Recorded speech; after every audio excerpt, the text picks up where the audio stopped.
মুখ্যমন্ত্রী শ্রীমতী মমতা ব্যানার্জি উত্তরবঙ্গের জেলাগুলি প্লাস তার সঙ্গে মুর্শিদাবাদ ফ্লাড সম্পর্কিত একটা রিভিউ মিটিং করেছে এবং বিভিন্ন বিষয়ের উপরে ফ্লাড রিলেটেড কী কী সমস্যা তৈরি হতে পারে, কোথায় কী সমস্যা সেটা উনি তুলে ধরেছেন এবং আমরা সেগুলোকেই ফলো আপ করছি যেন মানুষ বিপদে না পড়ে এবং ওনার ইনস্ট্রাকশন আছে, কঠোর ইনস্ট্রাকশন যেন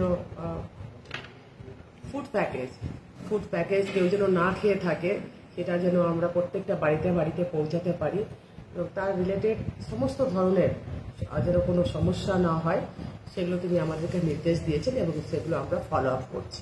ম্যাডাম বলছি, টোটাল মানিকচকে 5টি অঞ্চলে লাল সতর্কতা জারি করা হয়েছে, প্রশাসনের তরফে কি কি ব্যবস্থা নেওয়া হয়েছে ভুতনি বানবাসীদের জন্য? আমরা খুব বিধ্বস্ত যে আমাদের মালদা জেলার একদিকে বিহার, উত্তরপ্রদেশ, অন্যদিকে নেপাল, ভুটান এইসব জল এসে উত্তরবঙ্গের মানুষকে পাশে দিয়ে চলে যায়। আজকে হঠাৎ করে 6 লক্ষ কিউমেক জল ছাড়া হচ্ছে এবং মোটামুটি আমাদের জল কিন্তু স্টেবল হয়ে গেছিল। দুদিন থেকে স্টেবল, মাঝখানে দুদিন বেড়ে গেছিল, তারপরে আবার দুদিন স্টেবল। আবার আমাদের সম্ভাবনা হচ্ছে যে 6 লক্ষ কিউমেক যদি জল ছাড়ে তাহলে আবার হয়তো বেশ কিছু অংশ আমাদের ফ্লাডেড হবে।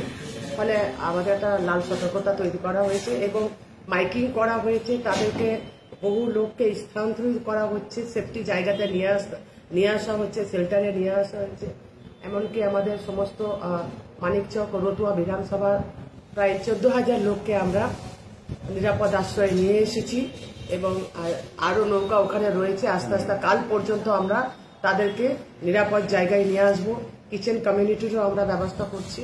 আজ থেকে আমাদের কিচেন কমিউনিটি চালু হয়ে যাবে, খাবারের কোনো অসুবিধা হবে না এবং কোথাও যদি কোনো সমস্যা হয় আমাদের বিডিও সাহেব রয়েছেন, ওনাকে কেউ ফলো করবেন বা ওনাকে ইনফর্ম করবেন, তাহলে আমাদের ত্রাণ সেখানে পৌঁছে যাবে। ত্রাণের কোনো ত্রুটি নেই। কি খামতে আমরা তো আপ্রাণ চেষ্টা করছি, আপনারা দেখছেন বিপদেকে আমাদের বাংলার মুখ্যমন্ত্রী শ্রীমতী মমতা ব্যানার্জি এবং গ্রাসরুট লেভেলে কারাই কাজ করে আমাদের তৃণমূল কংগ্রেসের যারা সৈনিক তারাই মানুষের পাশে থেকে কাজ করে।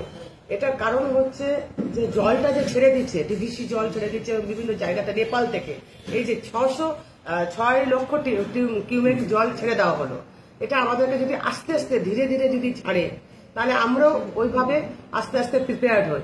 একসঙ্গে যদি এতগুলো জল ছেড়ে দেয় তাহলে কি করব, প্রকৃতির সঙ্গে আমরা কি করে লড়াই করব?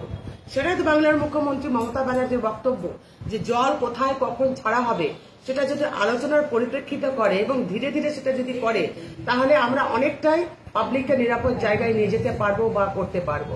তারপরেও আমরা চেষ্টা করছি। পাবলিককে বুঝতে হবে ওখানকার যে তারা কিন্তু বিপদে এবং যে ত্রাণ